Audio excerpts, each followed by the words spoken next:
Mesdames, Messieurs, chers amis, j'ai l'immense plaisir de vous souhaiter la bienvenue à cette 4e cérémonie de remise des prix et médailles pour les documentaires télévisuels de l'Académie des sciences commerciales.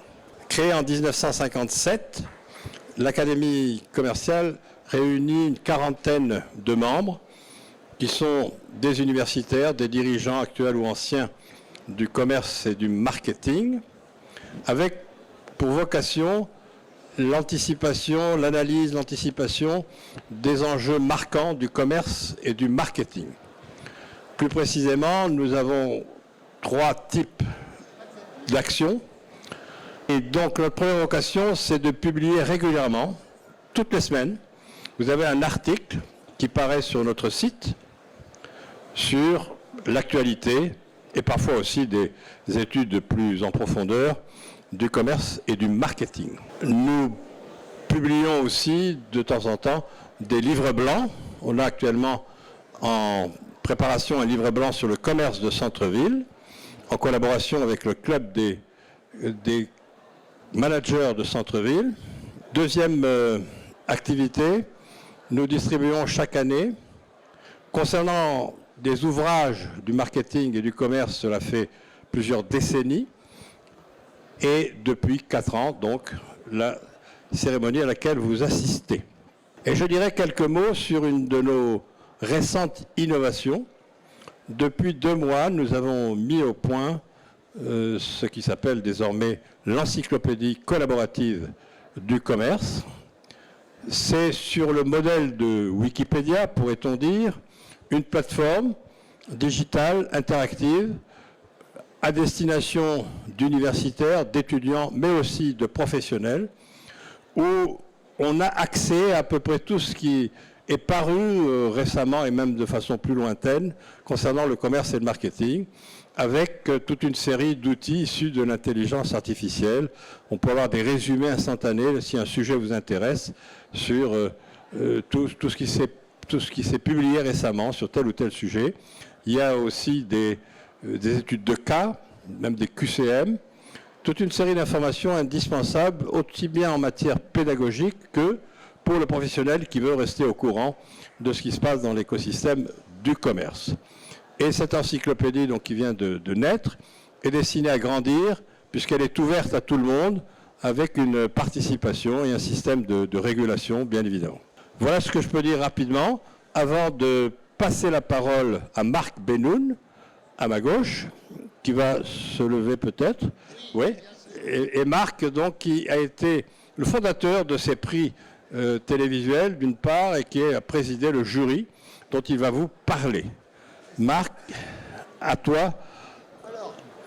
Mon rôle sera de vous présenter l'ensemble du déroulé de cette remise des prix. Donc je vous parlerai donc du déroulé. Premièrement, je vous dirai quelques mots de la naissance de l'idée. Et puis ensuite, on parlera des 8 nommés. Et cette année, nous avons 5 prix. Les prix des présidents, le prix du jury, le prix coup de cœur et un prix étudiant qui est avec un jury uniquement de jeunes et d'étudiants. Et enfin, cette année, c'est une innovation, nous voulons remettre un prix de la francophonie. Alors, les membres du jury, j'ai voulu la parité, mais elle n'est pas tout à fait réalisée. Je vous laisse regarder les membres du jury. Je vous en dis quelques mots. Isla Belia est une spécialiste des médias quantitatifs. Personnellement, j'ai co-créé avec Marie-Louise Eliès-Asside le premier Master 2 de distribution à l'Université Dauphine. Jean-François Bosquet est un homme qui a été longtemps dans les panels et les produits de grande consommation. Madeleine Champagne est notre correspondante au Québec. Blaise Durand-Réville est un grand spécialiste de la distribution à l'international. Nicolas Inglard est un franco-suisse, on peut dire, car il habite à Annecy, si je ne m'abuse, et il travaille à Genève, ce qui prouve que la mobilité existe. Ensuite, Elena Lison, qui est franco-espagnol et qui a créé un master d'humanité à Dauphine. Gérard Nouvel, un grand spécialiste des produits de consommation, avec son compère Gilles Paco, ils ont travaillé dans des entreprises différentes, mais toutes multinationales. Voilà ce que je voulais vous dire sur les membres du jury. On va essayer de faire la parité pour l'année prochaine. Alors Gilles Paco, maintenant, va vous présenter comment nous travaillons. Donc le processus de sélection et d'évolution de nos documentaires, la première phase, c'est une phase de recensement. On essaye de recenser le plus large possible, bien entendu. Cette année, on a travaillé à partir de 65 documentaires, visionnés en quasi-totalité par la quasi-totalité des membres du jury, entre guillemets, et qui nous avaient été, je dois reconnaître, on a été bien aidés par les plateformes de streaming et les repassages réguliers de ces documentaires. Donc, 65 documentaires avec un critère ici de diffusion l'année 2023. Ce sujet n'est pas neutre, parce que vous savez comme moi que la diffusion et les rediffusions sont régulières, et donc effectivement on est sans arrêt à dire est-ce qu'il est sorti telle année, ou est-ce qu'il a été repris ou découpé et sorti en plusieurs, en petites rondelles, et ainsi de suite. On a à ce moment-là, j'irais fait un premier niveau de présélection de 12 présélectionnés, et tout ça a été jugé à l'aune de différents critères d'appréciation, à la fois l'actualité, c'est-à-dire est-ce que ça correspondait à des problématiques actuelles du monde du commerce. Ça, c'était un point qui nous paraissait extrêmement important. L'originalité, c'est-à-dire est-ce que le thème qu'il traitait était original. La qualité de réalisation des documentaires, bien entendu. Là, on avait bien sûr chacun son appréciation de la qualité, mais globalement, c'était un point qui nous paraissait important. Et aussi la valeur d'exemple. Alors ce point, j'insiste sur cette valeur d'exemple parce que on a bien sûr, comme dans toute académie, beaucoup de monde d'universitaires ou beaucoup de monde de l'enseignement dans les écoles commerciales, par exemple l'école supérieure. Et du coup, l'utilisation de la matière première ainsi produite est extrêmement intéressante dans une optique éducative. Tout ça nous a amené à finalement sélectionner 8 nommés. Alors on va donc les voir parce que avant de les voir, ces nommés, ils recouvrent différentes thématiques. La première, on pourrait l'appeler l'évolution du consommateur. En fait, aujourd'hui, on a très clairement, de la part des consommateurs et plus particulièrement, donc plus généralement de la consommation, une forte sensibilité à des sujets nouveaux, comme tout ce qui touche l'écologie, bien entendu. On va retrouver dedans la lutte contre le gaspillage, le recyclage, toutes les problématiques de consigne et de réemploi. C'est un champ qu'on va retrouver dans très nombreux documentaires et sur lequel, je dirais, on a porté plus particulièrement notre attention. Un deuxième grand secteur ou grande thématique tourne autour des prix bas et de l'inflation. Alors, dans le domaine du commerce, parler de prix bas, ce n'est pas vraiment une surprise, mais on a vécu en ces périodes d'inflation des années 2021-2022 notamment, une problématique de prix bas qui était des prix plus bas que bas, entre guillemets. Je dirais traditionnellement, les enseignes, en France surtout, se battent énormément entre elles en matière de prix bas et plus que bas, avec tout ce qui tourne autour des promotions, des opérations promotionnelles, mais aussi du développement fort de l'occasion, qui est bien une recherche très claire d'avoir des réutilisations des produits en seconde main, de nouvelles habitudes alimentaires ou de nouveaux circuits. On a beaucoup épluché ce qu'il y avait dans des secteurs comme le secteur des surgelés, le secteur et le marché du bio, qui a beaucoup bougé, où je vais prendre au hasard la boulangerie. C'est un secteur qui bouge énormément, on ne s'en rend pas compte, enfin on s'en rend compte, ça se passe vraiment sous nos yeux. C'est un secteur extrêmement traditionnel depuis des décennies et ils s'organisent, ils intègrent des marques, ils intègrent des liens avec des meuniers. Et donc aujourd'hui, les grandes chaînes de boulangerie ont jusqu'à 1000 magasins différents. Donc on a une très très forte évolution sur ce sujet-là. Ces différentes thématiques, on va les trouver dans 2 de nos premiers nommés. Le premier, gaspillage alimentaire, n'en jetez plus. On va les présenter un petit peu plus en détail. Et le second, sur le front, emballage vert, plastique qui bloque le retour de la consigne. Le premier d'entre eux est donc gaspillage alimentaire, n'en jetez plus. Une réalisation de Lionel Bayon, produit par Capapress et Matcha Prod, et diffusé sur France 5. Et une petite bande-annonce de ce premier nommé. Il y a des centaines de kilos qui sont jetés tous les jours dans chaque supermarché. En France, pour moins jeter, Je préfère donner à manger aux gens que de donner à manger aux poubelles, quoi. on ne gaspille pas son énergie. Cette assiette, elle est entièrement anti-gaspillage. Chaque jour, on sauve 300 000 paniers de la poubelle. Aujourd'hui, c'est 264 000 produits qui ont été sauvés. Nous, ce qu'on essaie de faire, c'est changer les habitudes des consommateurs et revenir à du bon sens. Gaspillage alimentaire, n'en jetez plus, mardi à 21h05 sur France 5 et sur la plateforme France.tv. C'est bien sûr un gros sujet d'actualiser. Un autre gros sujet, toutes les problématiques autour de l'emballage, qu'il s'agisse d'emballage en verre, d'emballage en plastique, qu'il s'agisse de quelque chose dont on a beaucoup parlé, y compris dans les instances gouvernementales, le blocage du retour de la consigne, qui est un problème complexe. Dans ce documentaire, d'une réalisation de Paul Cabanis, avec une enquête de Andrea Orvin, production Winter Production, et là encore, une diffusion France 5. Quand on met notre pot de yaourt dans la poubelle jaune, au final, il se retrouve ici. Trier, c'est bien. Ils vont être recyclés. Tous. Je ne dirais pas à 100%.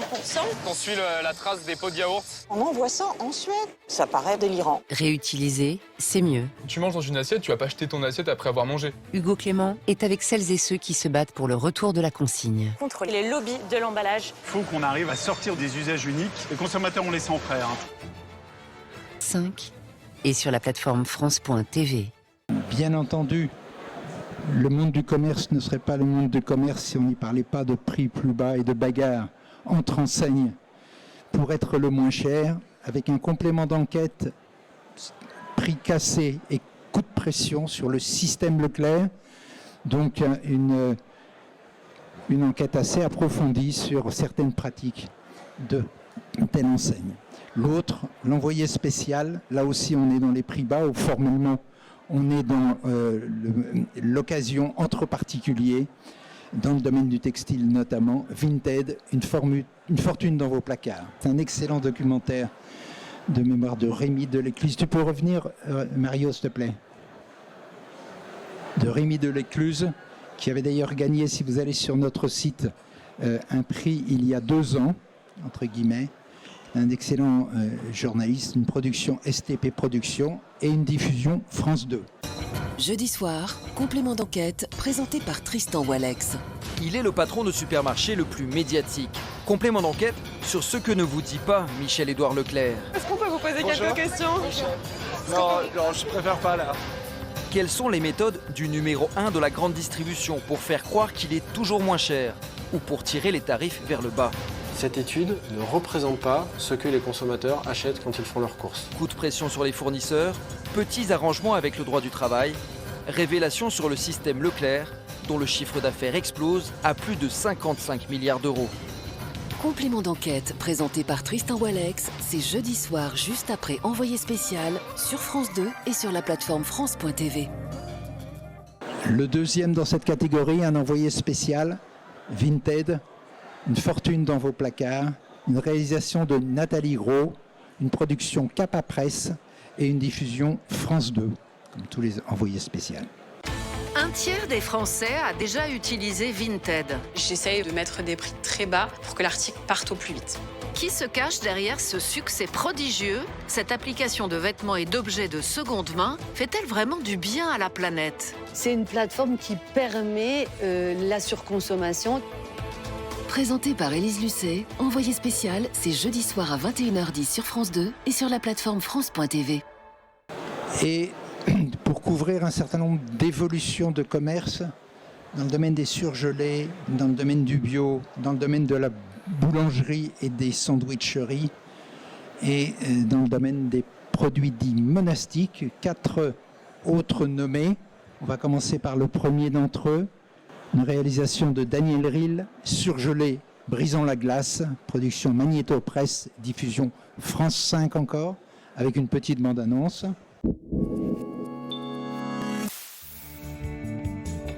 Vraiment, entre du surgelé, du cuisiné maison, difficile de faire la différence. Des produits qui ne laissent pas de glace. Il y a toujours de la nouveauté, des nouveaux produits, et c'est ça qui est intéressant. Mais qui font froid dans le dos. Je pense qu'il y a une quarantaine d'ingrédients dans ces produits-là. C'est une barquette en plastique. Quand vous avez le réchauffé, vous avez des molécules qui vont pouvoir migrer. Surgelé, brisons la glace, mardi à 21h05 sur France 5 et sur la plateforme France.tv. Alerte sur le bio, une réalisation de Francis Cardona, production Première Ligne, une diffusion de France 2.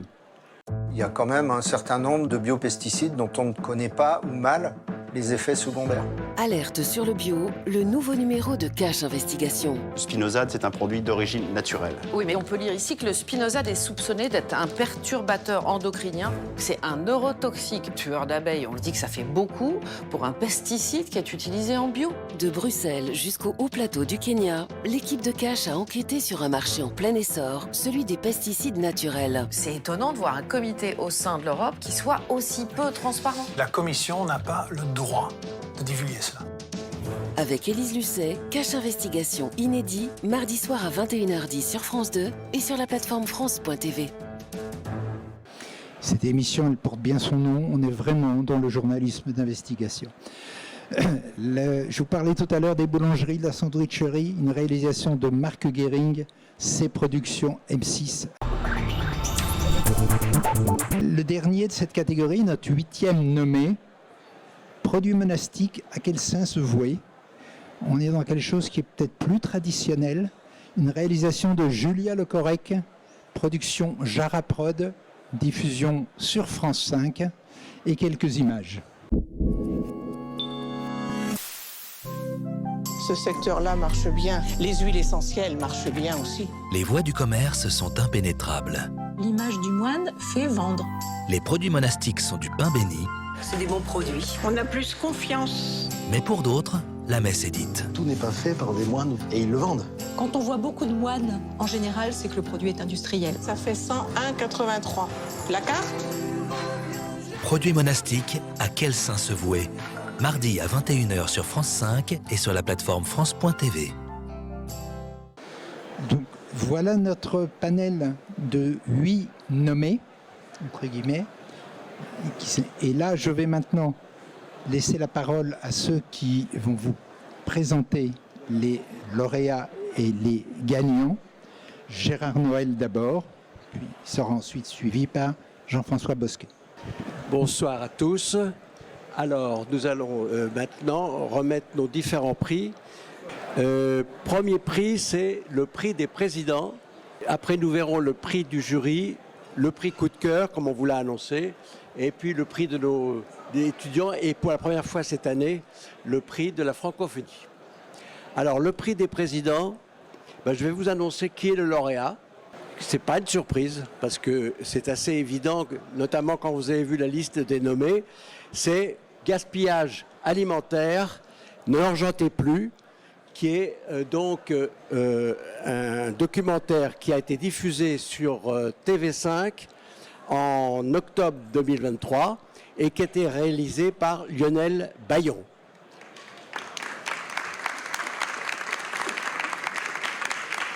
À qui je demandais peut-être de venir nous rejoindre. Où est Lionel Bayon? Voilà, il va venir.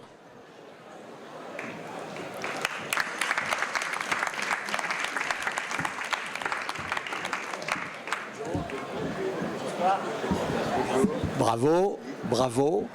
Alors, en quelques mots, pourquoi vous avez été retenu? D'abord, pourquoi le prix des présidents? Le prix... On va lancer les vidéos, comme ça, on va parler de choses que vous aurez vues. En France, sur l'ensemble de la nourriture produite, près d'un tiers n'atteindra jamais une assiette et sera jeté à la poubelle. Au total, plus de 10 millions de tonnes de produits consommables sont gaspillés chaque année. Ils sont écartés notamment pour des défauts d'aspect. Ça, c'est refusé parce que c'est trop petit. C'est une bêtise. Ou parce que trop proche de leur date de péremption. Un désastre qui a un coût impressionnant, estimé à plus de 16 milliards d'euros par an. Qui sont les responsables de ce gigantesque gâchis? Nous tous, et à tous les étages de la chaîne de consommation. Au commencement, les producteurs, responsables à eux seuls d'un tiers du gaspillage. L'industrie alimentaire suit avec 21%. La grande distribution génère, elle, 14% de gâchis, tout comme la restauration. Enfin, les ménages sont aussi fautifs, avec 19% de produits jetés. Aujourd'hui, de nombreuses initiatives veulent mettre fin à ces aberrations, et dans tous les secteurs. À commencer par le pain, où 300 000 tonnes sont jetées tous les ans. Pour ne plus se faire mener à la baguette, ce boulanger utilise le crumbler, qui broie les pains rassis et les viennoiseries invendues. Une chapelure qui est ensuite intégrée dans de nouvelles recettes. Au lieu de jeter, ben voilà. Allez, on fait un petit moelleux au chocolat pour le dessert des enfants, la vie est belle. Hein. Grâce au numérique, ce recyclage alimentaire est devenu un nouveau business. On rêve d'un monde sans gaspillage alimentaire, donc tout simplement où toute nourriture produite est consommée, et j'espère qu'on y arrivera un jour. Et des enseignes spécialisées voient même le jour. J'aime bien quand c'est bien propre. Bah, c'est pas parce que c'est anti-gaspi que ça doit être crado. Hein.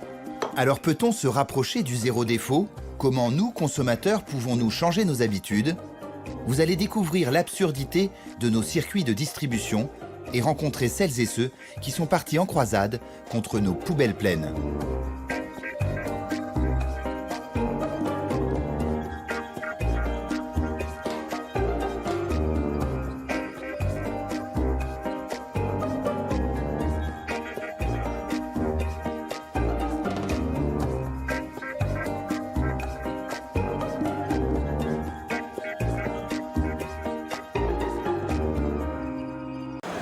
Alors, pourquoi le jury a retenu ce documentaire? Alors, c'est le prix des présidents. Et traditionnellement, pour le prix du président, nous rajoutons aux différents critères que nous avons énumérés tout à l'heure, l'idée que c'est d'actualité, mais c'est une espèce d'actualité qui remonte déjà à longtemps et qu'on retrouve chaque année.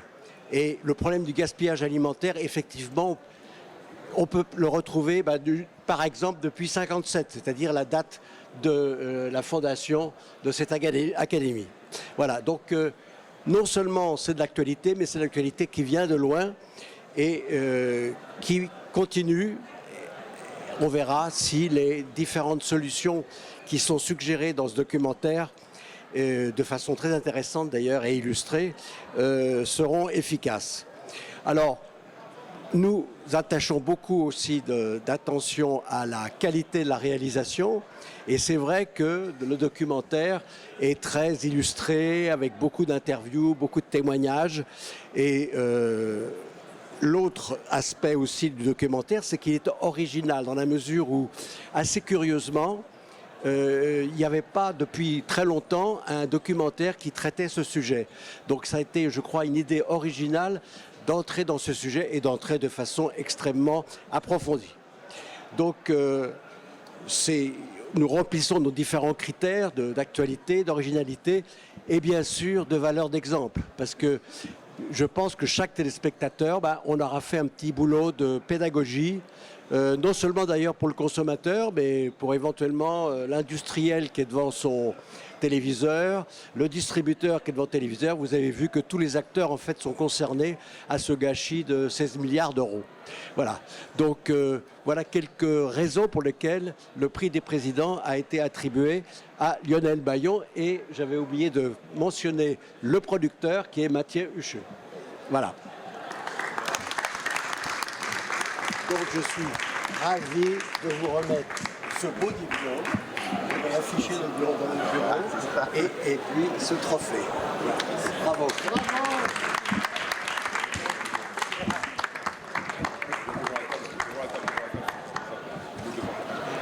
Alors, nous allons passer maintenant au deuxième prix, qui est le prix du jury. Ce prix, eh bien, vous l'avez vu dans les nommés, était très bien placé déjà. C'est Sur le front, emballage vert, plastique, qui bloque le retour de la consigne, qui est un documentaire qui a été diffusé en novembre 2023 sur France 5 et réalisé par Paul Cabanis, qui malheureusement n'a pas pu venir ce soir, mais qui sera représenté par Pierre Grange, qui est rédacteur en chef et producteur de ce documentaire. Bien.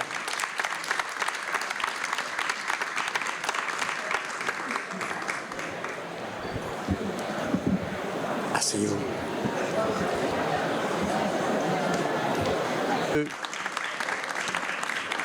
Vous serez d'accord que ce documentaire a été retenu par le jury parce qu'il coche pratiquement tous nos critères principaux.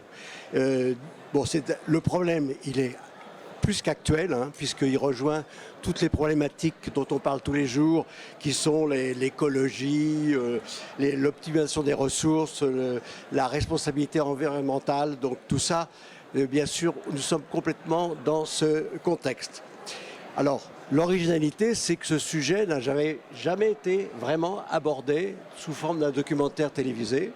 Et c'est bien ça l'originalité de notre prix du jury, c'est que c'est un peu une nouveauté dans le programme de télévision qui se veulent économiques ou commerciaux ou marketing. Et puis il aborde bien sûr, on l'a mentionné, le sujet de la consigne. Alors, pour ceux qui ont dépassé un certain âge, ils se souviendront que la consigne était quelque chose de tout à fait pratiqué de façon systématique. On rapportait ses bouteilles, on encaissait quelque chose, bon, et puis ça a disparu à la fin je crois, des années 80. Et donc, tout le problème maintenant, tout le challenge, c'est le retour à la consigne. En juillet 2023, le gouvernement a décidé de mettre en place, alors je ne saurais pas exactement dire quelles sont les mesures actuelles réellement mises en place, mais de mettre en place des mesures d'incitation au retour à la consigne, qui sont des mesures d'incitation non seulement pour le consommateur, bien sûr, mais aussi pour les industriels, parce qu'il y a des implications logistiques, de production, etc. Enfin, le dernier critère, qui est la valeur d'exemple, elle est évidente. Hein. C'est-à-dire que je dirais que c'est presque un cours c'est une pédagogie parfaite sur le sujet qui est faite par ce documentaire. Donc nous tenons à féliciter Monsieur Cabanis, qui n'est pas là, mais qui vous allez le faire en notre nom. Donc bravo. Et je vous remets bien sûr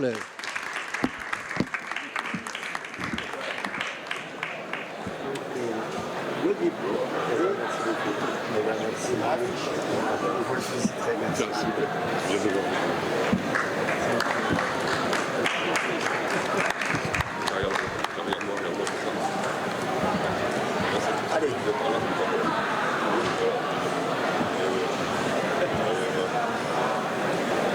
Alors, je me présente, Jean-François Bosquet, membre du jury. Je viens au prix coup de cœur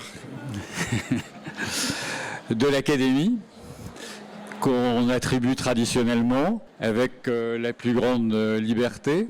Vous avez pensé qu'il rentre difficilement dans les thématiques qui ont été évoquées tout à l'heure, mais le lauréat est cette année Produits monastiques, à quel saint se vouer, réalisé par Julia Lecorec, produit par Jara Prod et diffusé sur France 5.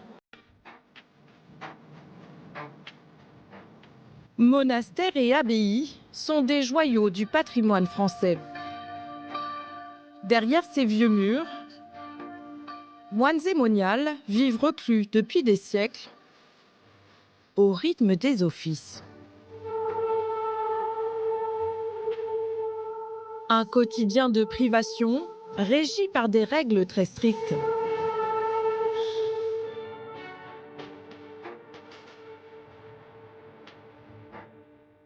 Mais s'ils se contentent de peu, ils ont quand même besoin d'argent. En France, près de 200 communautés religieuses ont ainsi une activité économique. Des fromages, aux liqueurs, en passant par les cosmétiques, 3000 produits se réclament d'une abbaye. Ce sont les eaux florales, le géranium pour les peaux un petit peu irritées. Le marché est estimé à 80 millions d'euros par an. Voilà, ça fait 101,83. La carte? Voilà. Bon après-midi. Bonjour monsieur. Si ces hommes et femmes consacrent toujours leur vie au Seigneur, ils n'ont plus rien à envier aux commerçants professionnels. Mais c'est très bon, c'est frais, ça passe tout seul. Tous, à leur manière, se sont adaptés au monde moderne. Certains ont mécanisé leurs infrastructures. D'autres ont trouvé de nouveaux débouchés sur le web. C'est avec ces photos, ces vidéos, qu'on arrive à retransmettre ce que nous on voit à nos abonnés, nos clients, etc. Et en général, ils aiment bien. Il en est même qui ont mis en place une association inédite avec des laïcs. Bravo. Je crois que Floriane Chaume est dans la salle. Oui. Et Christophe Kotsarek. Voilà, ce sont les lauréats.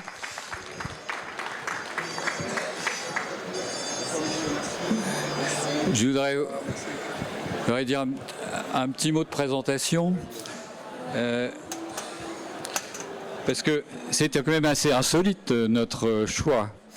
Hein. On pourrait croire qu'une activité multiséculaire fondée sur des règles de vie immuables ne soit ni originale ni d'actualité. Et pourtant, vous nous avez convaincus avec votre documentaire du contraire. Certes, les moines ont toujours produit, récolté, vendu pour leurs propres besoins, mais aujourd'hui, ils ont vraiment atteint une autre dimension avec des chiffres qui viennent d'être cités. 200 communautés, 3000 produits, 80 millions de chiffres d'affaires, c'est considérable. Et ce qui est plus intéressant encore, c'est que leur activité économique est exercée dans des territoires éminemment bio, et ça n'est pas hors du temps, au contraire, c'est dans l'air du temps. Et les industriels ont bien compris ça, et vous l'expliquez très bien dans le documentaire. Ils ont compris qu'on pouvait habiller les produits aux valeurs monastiques. Ce documentaire est très intéressant parce qu'il explique bien comment la concurrence s'exerce et comment les moines et les moniales ont réussi à s'adapter en innovant, en faisant une extension de leur gamme de produits, notamment vers les cosmétiques, en surfant sur Internet et puis naturellement en conservant leurs valeurs traditionnelles bien connues. Le montage est fluide. Alors moi je voulais insister sur le montage parce que votre montage, il est très fluide. On visite les plus belles régions de France, de monastère en monastère, de cépages, de vignobles en chais, d'ateliers en magasin, et l'accueil est toujours partout souriant, vivant et instructif. Le commentateur d'ailleurs n'est pas en reste, avec une petite pointe d'humour. S'il y avait une valeur d'exemple, c'est quand même aujourd'hui chacun cherche au mieux à équilibrer sa vie professionnelle et sa vie personnelle. Et bien là, on a un bon exemple de la gestion du temps et du partage entre le travail et, en l'occurrence, la méditation, le travail sur soi. Le travail n'est pas une fin en soi, c'est ce que nous disent, c'est ce que nous veulent nous dire les moines. Il est un moyen d'accomplir et de s'accomplir soi-même et de réussir sa vie. Voilà. Moi, donc félicitations, bravo à tous les deux. Et malheureusement, Julia Lecorrec, qui est la réalisatrice, n'est pas là, mais elle est très bien représentée. Et merci encore. Merci beaucoup pour ce prix. Et en effet, c'est un peu insolite peut-être comme sujet, mais comme vous l'avez dit, finalement, ils n'ont pas eu d'autre choix que de continuer à s'inscrire dans le monde moderne, donc à trouver des solutions et peut-être à donner des leçons finalement aussi en termes de marketing et de commerce. Et c'est ça qui nous a intéressés, amusés. Et je crois que Julia Lecorrec a en effet réussi à faire un récit très fluide et avec humour. Et voilà, donc je vous remercie d'avoir reconnu son travail. Et nous aussi, on s'est bien amusés. Voilà, tant mieux. Merci. Voilà. Je vous remets ça. Merci beaucoup. Hop, comment on fait ça? Merveilleux, merci beaucoup. Merci à vous et bravo encore. Je suis en même temps le coordinateur du jury étudiant qui travaille en toute indépendance avec exactement le même processus et les mêmes critères que le jury de l'Académie. Et j'en profite pour remercier de leur présence les 7 membres de ce jury. Alors ils sont tous là au 3e rang. Voilà. Il faut les féliciter. Ils sont étudiants à la Paris Assas Panthéon-Sorbonne. Ils ont travaillé sur les documentaires qu'on leur a sélectionnés et ils ont donc désigné un documentaire qui est le lauréat. Je voudrais également remercier et saluer leur professeur, le maître de conférence, Amélie Blum, qui a porté ce projet. Et nous avons dans l'idée d'étendre davantage le prix d'étudiants à plus d'étudiants à l'avenir. Voilà, alors Maëlys de Bonnemann va venir sur la scène avec moi. On va faire une interview avec Maëlys. Et je voudrais saluer Maxime Mercier et lui demander de venir aussi parce que c'est lui qui a été la cheville ouvrière de ce prix étudiant. Voilà. Merci à vous.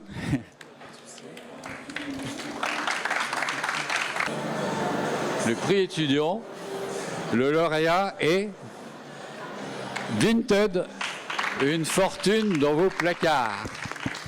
Réalisé par Nathalie Gros, produit par Capa Presse et diffusé par France 2, envoyé spécial. Nous sommes entrés dans l'ère des Vinted victimes. Vinted met le pratiquant dans l'urgence, en fait. Vous avez envie de choper la bonne affaire le plus vite possible et surtout avant les autres.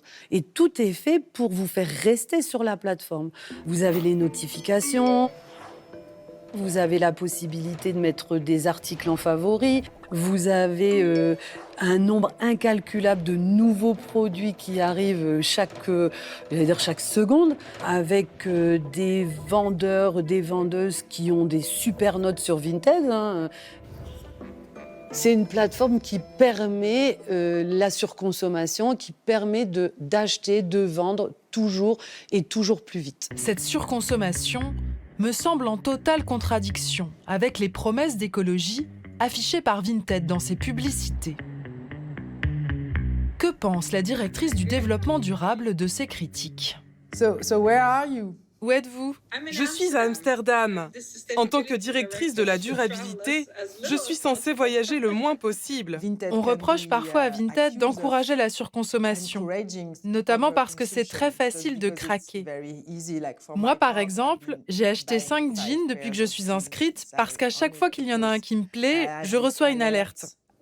Notre rôle, c'est de nous assurer que vous trouviez sur notre plateforme ce que vous cherchez. Sinon, le risque est grand que vous finissiez par acheter un vêtement neuf. On doit vous proposer la même facilité, les mêmes services et les mêmes petits prix que les plateformes de fast fashion. On fait partie de cette industrie. Nous sommes en compétition avec ces géants. Vous savez, ce qui me rend dingue, ce qui me pousse à acheter des choses dont je n'ai pas besoin, c'est quand je reçois cette notification pour m'avertir qu'un de mes articles favoris a été acheté par quelqu'un d'autre.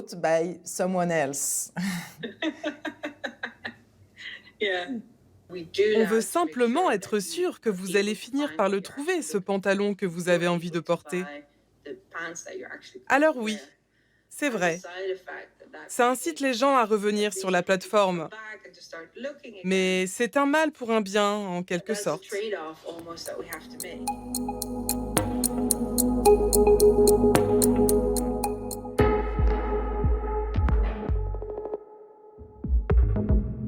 Vous avez vu un certain nombre de documentaires et d'une façon générale, qu'est-ce que vous avez pensé de ces documentaires? Est-ce qu'ils vous ont plu et est-ce qu'ils vous ont apporté quelque chose en travaillant?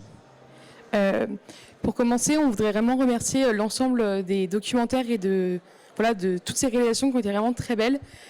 Aujourd'hui, comme on l'expliquait à M. Bosquet, choisir, c'est pas renoncer parce que vraiment, on a été vraiment impressionné par la qualité de l'ensemble des réalisations. Néanmoins, Vinted a une place un peu spéciale dans nos cœurs et on est très heureux de remettre ce prix. En fonction des critères sur lesquels vous avez travaillé, du point de vue de l'actualité ou de l'originalité, qu'est-ce que vous avez pensé de Vinted? Alors le documentaire était très original parce qu'il était assez neutre. Il ne prenait pas un parti de venir accabler Vinted, par exemple, d'une certaine surconsommation. Il venait juste poser un point dessus et pas forcément donc venir accabler tout ça. Et après, il venait aussi montrer à quel point en fait Vinted peut aider des personnes à la fin du mois, enfin arrondir leur fin de mois, avoir une utilisation aussi plus commerciale ou plus fun en fait de l'application. Et donc vraiment c'est ça, je pense, qui nous a plu, c'est qu'il y avait vraiment donc la réalisation, donc il y a une élévation en fait. On n'est pas venu ici chercher à critiquer quelque chose ou un problème, mais venir le comprendre dans sa globalité. Alors ça soulève aussi le problème de la seconde main et par rapport au fast fashion, qu'est-ce que vous avez pu observer? Oui, alors effectivement, pour ceux qui ont vu le documentaire, moi il y a un chiffre qui m'a beaucoup marqué. C'était une des interviewées qui disait qu'elle avait dépensé 3 000 € cette année sur Vinted. 3 000 € c'est quand même une somme assez énorme, même quand on consomme entre guillemets dans les circuits de consommation classiques comme les magasins.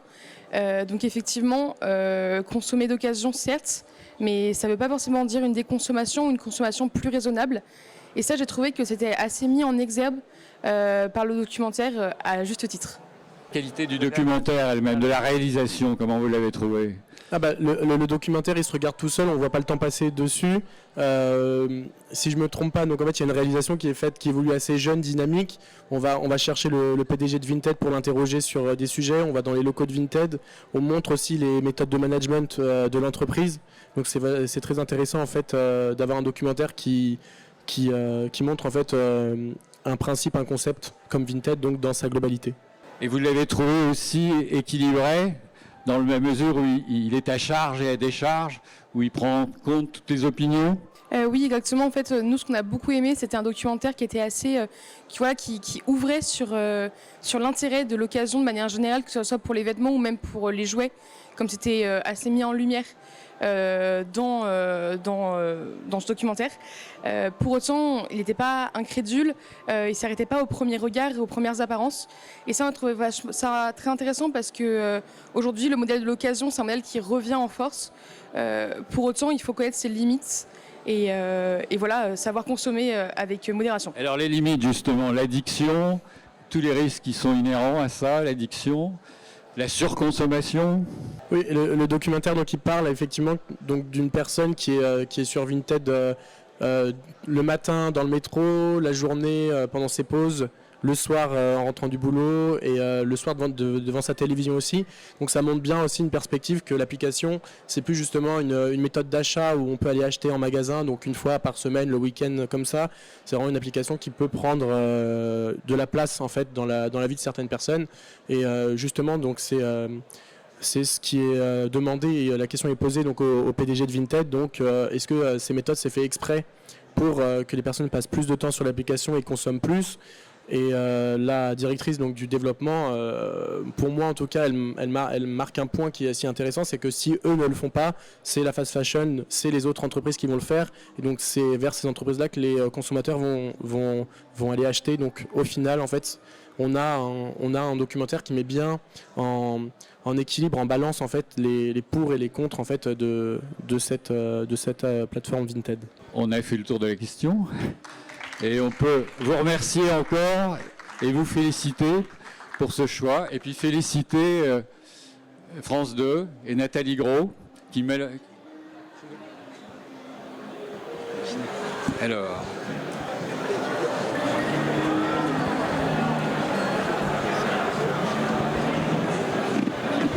Alors bonsoir à tous, on va passer maintenant, on garde le meilleur pour la fin normalement, donc la francophonie. Je m'appelle Nicolas Inglard, je suis correspondant de l'Académie pour la Suisse depuis 2016 et j'ai le plaisir de vous présenter ce prix qui est une nouveauté. On va avoir une liste bien sûr spécifique. Vous avez vu les 8 nommés des prix généraux qui sont des reportages qu'on a trouvés sur la France. Et puis là, on a effectivement des reportages qu'on a nommés. On a sélectionné cette année à peu près une vingtaine de reportages avec les mêmes critères, les mêmes 3 grands critères que ceux que vous avez vus. L'intérêt du sujet, la qualité de la réalisation et puis la valeur d'exemple ou l'intérêt pédagogique. Ce sont les 3 volets. Et puis, on a donc une vingtaine, dont beaucoup de reportages cette année d'une émission suisse qui s'appelle Basique, qui est une nouvelle émission. Donc 2 reportages parmi les 4 nommés au sein des 4 nommés. Il y a 2 reportages de Basique. Le premier, Vélo à prix d'or, c'est un reportage sur le développement du vélo électrique et le segment assez spécifique du vélo électrique de luxe. Des vélos à 20 000 € environ. Le deuxième, très chère voiture, intéressant, c'est sur la consommation de voitures en Suisse, à travers effectivement l'exemple des 3 voitures les plus vendues sur le marché.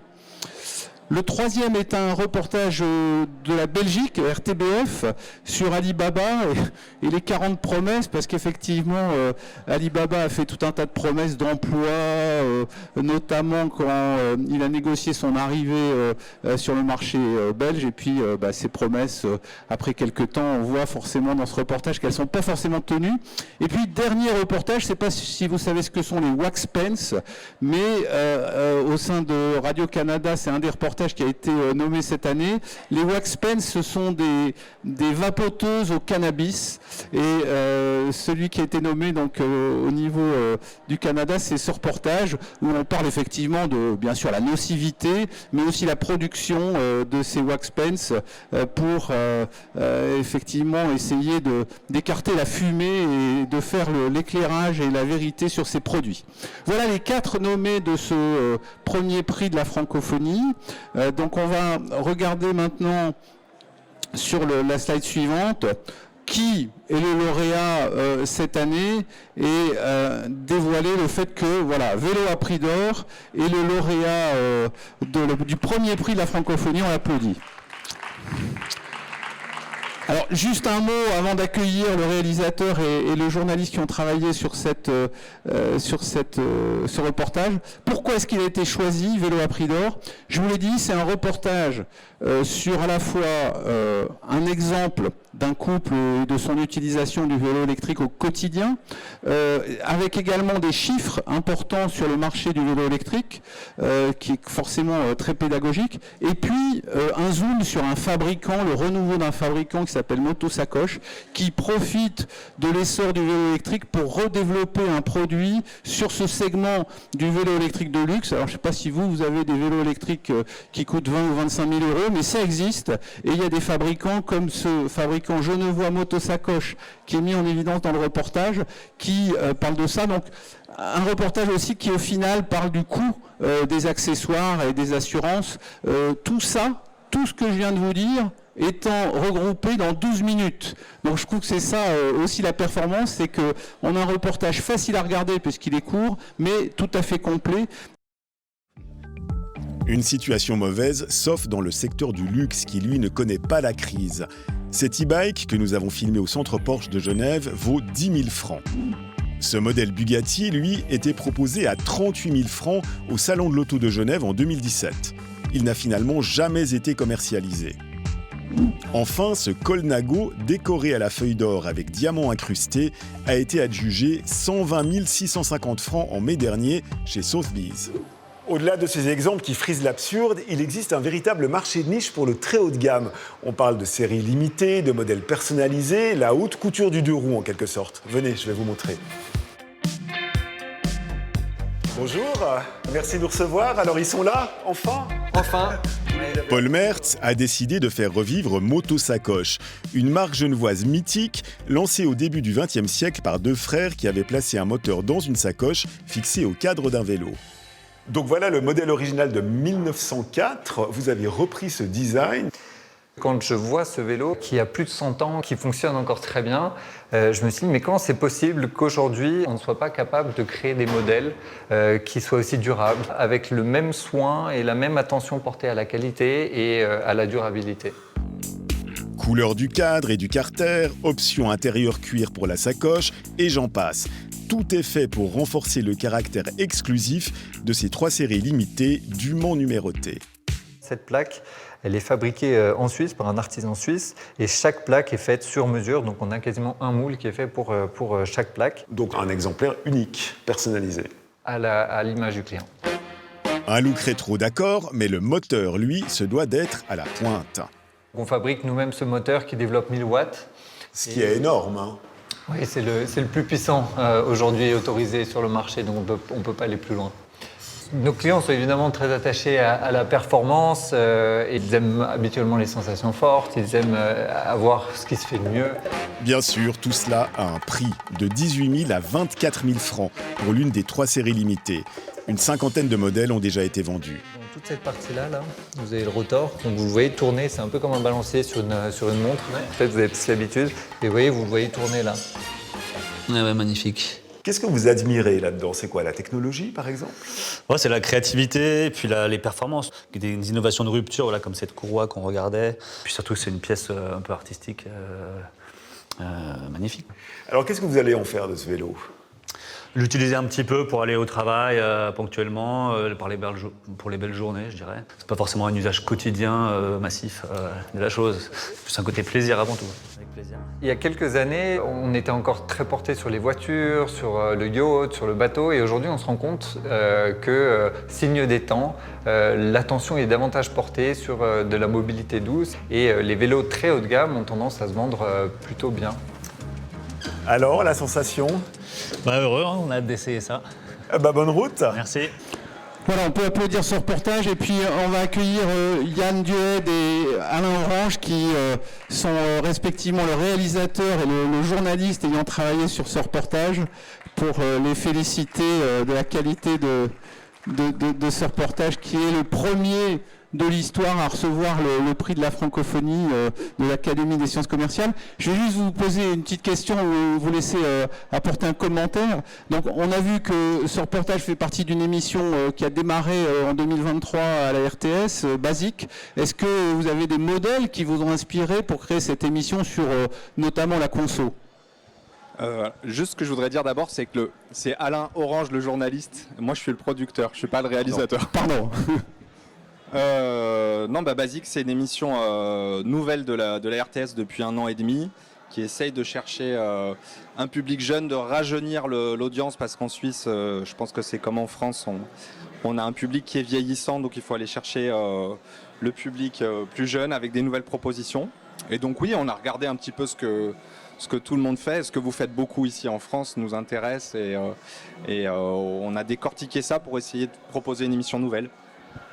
D'accord, mais alors, deuxième question, Alain, c'est facile de travailler sur un format aussi court? Parce qu'on est habitué, et à l'Académie, dans les reportages, c'est souvent plutôt 1 heure, 45 minutes. 12 minutes, c'est quand même un challenge, mais c'est la modernité aussi. 12 minutes, c'est un challenge, et c'est vrai que moi, je viens de formats plus longs, qui sont les formats classiques, du documentaire, les 52 minutes, les 26 minutes. Et ce qui est intéressant, c'est que dans la rédaction, on a les deux filières. On a des gens qui viennent des news, des sujets très courts, format JT, et avec tout ça, on fait un mix. On reprend aussi des codes des réseaux sociaux. Vous avez vu le journaliste embarqué, voilà, des choses qui se font beaucoup en France, mais beaucoup moins en Suisse. On est peut-être un tout petit peu plus conservateur sur la forme, et c'est vrai que du coup, ça donne aussi une possibilité de ramasser le propos. Il faut que ce soit très dynamique dans le montage aussi, et donc du coup, on arrive à faire quand même des vraies enquêtes avec des sujets parfois plus légers, parfois beaucoup plus, disons, on est allé un peu gratter davantage. Mais voilà, c'est un format, c'est toujours difficile, mais je crois que ça, même si on fait un documentaire de 90 minutes en bande montage, on doit toujours faire des deuils. Mais non, c'est bien, ça se tient bien comme format. Et puis dernière question à chacun avant de vous remettre le prix. Vous roulez en vélo électrique? Non, moi je roule en vélo normal. Musculaire, comme on dit. Hein? Et moi je roule en transport public. Bon, alors j'espère quand même que le reportage vous aura convaincu. Vous pouvez investir chez Motosacoche. Voilà, je vais vous remettre le prix.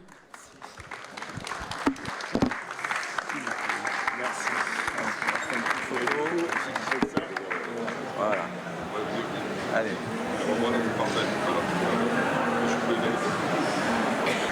Alors, bon, on est arrivé à l'étape ultime où on va essayer de dresser les perspectives d'avenir, à la fois pour les prix télévisuels et pour l'Académie des sciences commerciales en général. On vous a tout à l'heure dit qu'on avait analysé ou prévisualisé un certain nombre de documentaires.